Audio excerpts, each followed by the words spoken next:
Viewers, ideal tutor में खुशामदीद एक नई वीडियो के साथ। और आज का टॉपिक है बहुत इम्पोर्टेंट।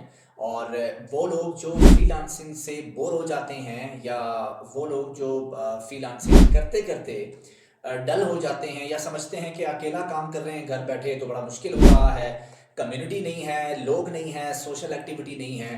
तो अपने फ्रीलांस बिजनेस को किस तरह से बचाया जाए और बेहतर बनाया जाए और सस्टेन किया जाए इसमें। तो यहाँ पे ये टॉपिक कि how we can sustain our self in freelance business. अपने फ्रीलांस के बिजनेस में अपने आप को किस तरह से बचा सकते हैं, सर्वाइव कर सकते हैं और रिटेन कर सकते हैं। 10 पॉइंट बताने वाला हूँ, और मैं ये 10 पॉइंट्स अपने माइंड में रखने हैं जो बहुत इंपॉर्टेंट है अपने फ्रीलांस बिजनेस के अंदर इसको मेंटेन करने के लिए और अपने आप को फ्रीलांस के अंदर मैनेज किए रखना। और क्योंकि फ्रीलांसिंग जो है वो अकेले काम करने का नाम है। इंडिविजुअल अगर कर रहे हैं तो, और स्टार्ट में अगर कर रहे हैं तो इन फ्यूचर यही जब आप टीम बिल्ड कर लेते हैं तो फ्रीलांसिंग भी ऐसी ही है जैसे एक जॉब आप कर रहे होते हैं। और फ्रीलांसिंग भी आपको फिर कोई अकेलापन महसूस नहीं होता। यहाँ पे सबसे इंपॉर्टेंट चीज़ है कि वो कौन सी बातें हैं जिससे हम अपने फ्रीलांस के बिजनेस को बचा सकते हैं या उसके लॉस से बच सकते हैं। Number 1, self motivate. देखिए, ये पहले भी मैंने आपको कहा था और अब अगेन ये पॉइंट रेज हो रहा है कि सेल्फ मोटिवेशन बहुत ज़रूरी है अपने फ्रीलांस कैरियर को बरकरार रखने के लिए।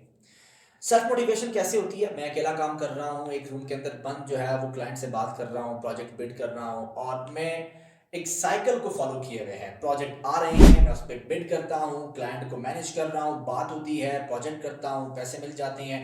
कभी कभार ये काम नहीं होता, प्रोजेक्ट बिड्स कर रहा होता हूँ और मुझे कोई रिप्लाई नहीं आता और कोई प्रोजेक्ट नहीं मिलता, तो मैं फिर अफसुर्दा सा होकर बैठ जाता हूँ। तो ये जो चीज़ें हैं इसको आपने कैसे कवर अप करना है, इसकी एक ही सूरत है, अपने आप को सेल्फ मोटिवेशन दें। खुद अपने ज़मीर से कहें कि आप एक अच्छे फ्रीलांसर हैं और आप अगर एक प्रोजेक्ट ले सकते हैं तो दूसरा भी ले सकते हैं, तीसरा भी ले सकते हैं, चौथा भी ले सकते हैं। इसके लिए आपको जो प्रॉज एंड कॉन्स हमने पढ़े हैं, हमने सीखे हैं, या डू एंड डोंट्स पे हमने जो बात की है, अगर वो पॉइंट्स को फॉलो करें तो आपकी सस्टेनेबिलिटी जो है वो फ्रीलांस बिजनेस में हो सकती है। सेल्फ मोटिवेशन सबसे पहला पॉइंट बहुत ज़रूरी है। अपने आप को मोटिवेट करते रहा करें अपने फ्रीलांस करियर के अंदर। नंबर 2, अपने आप को एक्साइटमेंट में रखें और इंट्रिंसिक हों। आपके अंदर काम करने का जज्बा, लगन जो है वो होनी चाहिए। एज अ फ्रीलांसर अगर आपको कोई प्रोजेक्ट नहीं मिल रहा, नो वरीज, क्योंकि आप एटलीस्ट मेहनत तो कर रहे हैं, आप इनपुट तो दे रहे हैं, आप टाइम तो स्पेंड कर रहे हैं। ये जो टाइम स्पेंड कर रहे हैं ये बहुत बड़ी कॉस्ट है आपके फ्रीलांस बिजनेस के कैरियर में आगे बढ़ने की। तो ये चीज़ है कि अगर आप में लगन है, मेहनत है और जज्बा है काम करने का, तो डेफिनेटली आप कभी भी फ्रीलांस बिजनेस में मार नहीं खाते और ना ही उसमें लॉस करते हैं। तो यहाँ पे अपने आप को जब सेल्फ मोटिवेट करेंगे तो वो काम करने का जज्बा भी आप में पैदा होगा। तो ये 2 पॉइंट्स आपकी मेन क्वालिटी हैं जो आप अपने ज़मीर से कहेंगे तो वो इस चीज़ पे आपको रेडी रखेगा कि आपने फ्रीलांस बिजनेस को कैरी ऑन रखना है, छोड़ना नहीं है। Number 3, be referable to your client. जब आप कोई काम कर रहे हैं, डेफिनेटली आप जब प्रोजेक्ट्स ले रहे हैं तो आपका क्लाइंट आपको बार बार प्रेफर करे कि नेक्स्ट प्रोजेक्ट भी मुझे करना है, नेक्स्ट प्रोजेक्ट भी मैंने आपसे करवाना है, फला जो प्रोजेक्ट है वो भी आपसे करवाना है। तो मल्टीपल प्रोजेक्ट्स जब क्लाइंट आपको डिफरेंट नीड्स पे दे रहा है, डिफरेंट स्किल सेट के ऊपर आपको अगर प्रोजेक्ट क्लाइंट देना चाहता है, तो इसका मतलब क्लाइंट बार बार आपको तरजीह दे रहा है। वजह क्या है?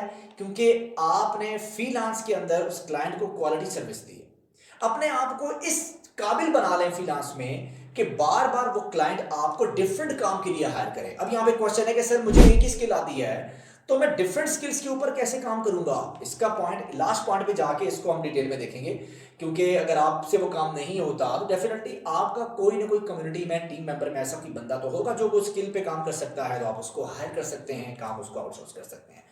बाय द वे, यहाँ पे खुद को इस काबिल बनाएं कि क्लाइंट बार बार आपको प्रोजेक्ट्स देने पे रजामंद हो। नंबर 4, देखिए, जब आप कोई भी स्किल पे काम कर रहे हैं तो डेफिनेटली उस स्किल में आप महारत हासिल कर रहे होते हैं। आप जब एक प्रोजेक्ट करते हैं, दूसरा, तीसरा, चौथा, जब आप मल्टीपल प्रोजेक्ट्स पे काम कर चुके होते हैं तो डेफिनेटली आपकी जो स्किल पहले प्रोजेक्ट पे थी और जो अब आप जिस पोजीशन पे खड़े हैं बहुत डिफरेंस आ जाता है। आप उस स्किल सेट के अंदर आपको महारत हो जाती है, आप एक्सपर्ट हो जाते हैं, बहुत सी चीज़ें आपको समझ आ जाती हैं। तो यहाँ पे आपने अपनी स्किल्स को जो है ना पॉलिश करना है। आप कोशिश करें स्किल्स, अगर आप बिगिनर लेवल पे हैं, बेसिक सीखा हुआ है, इंटरमीडिएट भी सीखे हैं, इंटरमीडिएट सीखा हुआ है, आप एडवांस लेवल भी सीखे हैं, स्किल में आपने एडवांस लेवल सीखा है और अब प्रो लेवल भी सीखे हैं, ताकि आप उस स्पेसिफिक फील्ड के अंदर, स्किल के अंदर इतने माहिर हो जाएं कि आपको प्रो लेवल की स्किल सेट जो है उस पर काम करना आता हो और आपको एक हाई वोल्टेज क्लाइंट आपको मिले, एक बड़ा क्लाइंट आपको मिले जो आपको एक अच्छा पे कर सकता हो। और वो तभी मिलता है जब आपकी स्किल स्ट्रांग होती है और वो प्रो लेवल की होती है, एक बेसिक लेवल या इंटरमीडिएट लेवल की ना हो। तो जब आप अपनी स्किल्स को पॉलिश करते हैं, ये भी बड़ा इंटरेस्टिंग एलिमेंट है कि उसके ऊपर वो इनपुट होती है आपके लिए और फिर आउटपुट ये होती है कि आपको क्लाइंटेज मिलता है। और इसके साथ साथ जब स्किल पॉलिश हो तो आपकी हर अपग्रेडेड स्किल के बारे में क्लाइंट को पता हो। आप अपने क्लाइंट को ये भी बताएं, मैंने फ्लॉ स्किल में अब ये भी एडिशन कर ली है, मैं पहले सिर्फ वेबसाइट डेवलपमेंट करता था, अब मैं मोबाइल ऐप जो डेवलपमेंट है वो भी कर सकता हूँ, अब मैं आर्टिफिशियल इंटेलिजेंस के कुछ एक्टिविटीज़ हैं, एआई इंटीग्रेशन भी कर सकता हूँ, मॉडल्स बना सकता हूँ या चैट बॉट बना सकता हूँ। ये सारी की सारी एक्टिविटीज़ जो हैं ये आप बताएंगे अपने क्लाइंट को कि ये मेरी स्किल्स में ऐड हो गई हैं। तो इसके साथ क्या होगा, एक तो आपने स्किल को पॉलिश किया, दूसरा आपने स्किल को अपग्रेड किया और अपने क्लाइंट्स तक पहुंचाया। उसके बाद है कि आपने स्किल्स को बेटर बना लिया, आपको क्लाइंट्स मिलना शुरू हो गए, एक अच्छे प्रोजेक्ट्स मिले, आप अपने पोर्टफोलियो बनाएं, टेस्टिमोनियल बनाते रहें। जो भी प्रोजेक्ट कंप्लीट हो उसकी सॉफ्ट कॉपी अपने पास रख लें, उसका कोई लिंक है, कोई ऐसी चीज़ है जो आपका पोर्टफोलियो शो करे। इन फ्यूचर को कहीं शो करना पड़े, किसी क्लाइंट को बताना पड़े, तो आप बता सकते हो कि ये मैंने प्रोजेक्ट फलां क्लाइंट के लिए किया था।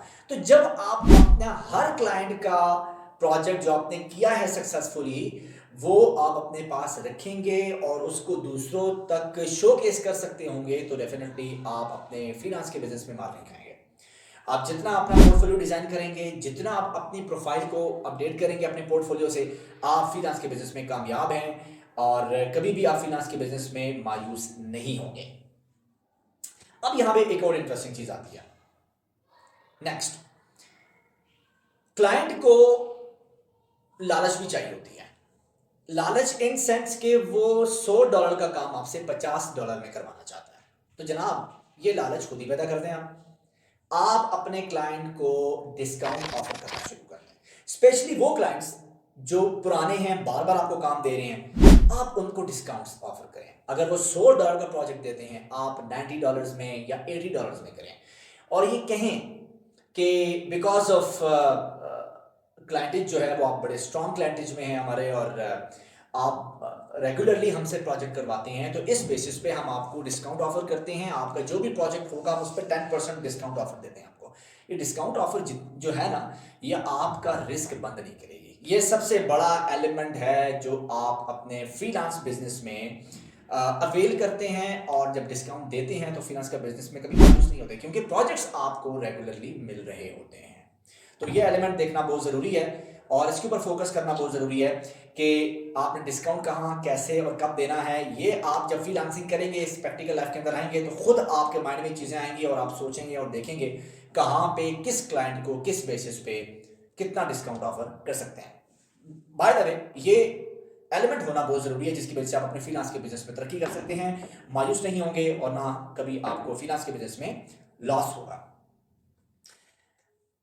अनदर वन, जब आप मल्टीपल फ्रीलांस मार्केट प्लेसेस को ज्वाइन करते हैं, देखिए अगर मैं सिर्फ फाइवर को ज्वाइन करके और फाइवर पे अपना काम चलाता रहूं, तो हो सकता है फाइवर पे एक क्लाइंट मिला, दूसरा मिला, उसके बाद मिल ही नहीं रहा। अब मैं क्या करूं?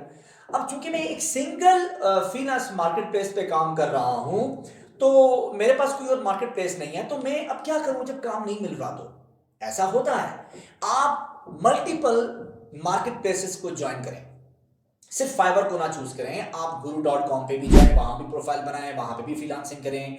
आप freelancer.com पे भी जाएं, अपवर को भी ज्वाइन करें, पीपल पर को भी ज्वाइन करें। इस तरह से और कोई वेबसाइट्स हैं जो बड़ी वेबसाइट्स हैं, फ्रीलांस मार्केट प्लेसेस हैं, आप उनको भी ज्वाइन करें, ताकि मल्टीपल जगहों पे आपका जो टेस्टिमोनियल है या आपका पोर्टफोलियो है, जब आपकी प्रोफाइल बनी होगी, तो डेफिनेटली आपको किसी किस्म का कोई इशू नहीं होगा। अगर एक फ्रीलांस मार्केट प्लेस से काम नहीं आ रहा, दूसरे से आ जाएगा। अब एक दफ़ा guru.com पे जाके आप प्रोजेक्ट बिड करेंगे, तो नहीं कोई रिस्पॉन्स आया, आप फाइवर पे चले जाएंगे, नहीं रिस्पॉन्स आया आप अप पर चले जाएंगे, वहां से रिस्पॉन्स आ जाएगा। तो मल्टीपल फ्रीलांस मार्केट प्लेसेस को ज्वाइन करने का सबसे बड़ा फायदा ये है कि कहीं ना कहीं से प्रोजेक्ट आपको मिल ही जाता है और आप इस बिजनेस में सस्टेन कर जाते हैं और आप किसी तरह से मायूस नहीं होते और आप ना ही आपको इस बिजनेस में या अपनी फ्रीलांस की एक्टिविटी में किसी किस्म का नुकसान उठाना पड़ता है। तो ये बात बहुत इंपॉर्टेंट है। इंशाल्लाह प्रैक्टिकल लाइफ के अंदर हम guru.com को भी सीखेंगे, फाइवर को भी सीखेंगे, अपवर को भी सीखेंगे और इंशाल्लाह freelancer.com को भी सीखेंगे।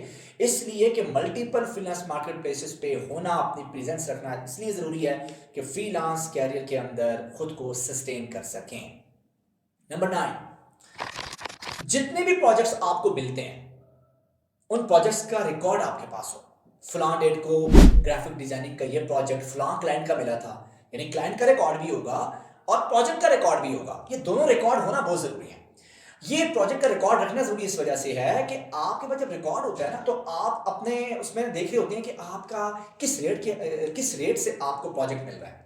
डेट वाइज आप सॉर्टिंग कर सकते हैं, मुझे महीने में कितने प्रोजेक्ट्स मिले, और इससे क्या होता है, इससे इवैल्यूएशन भी होती है और आप कैलकुलेशन कर लेते हैं अपने वर्किंग की।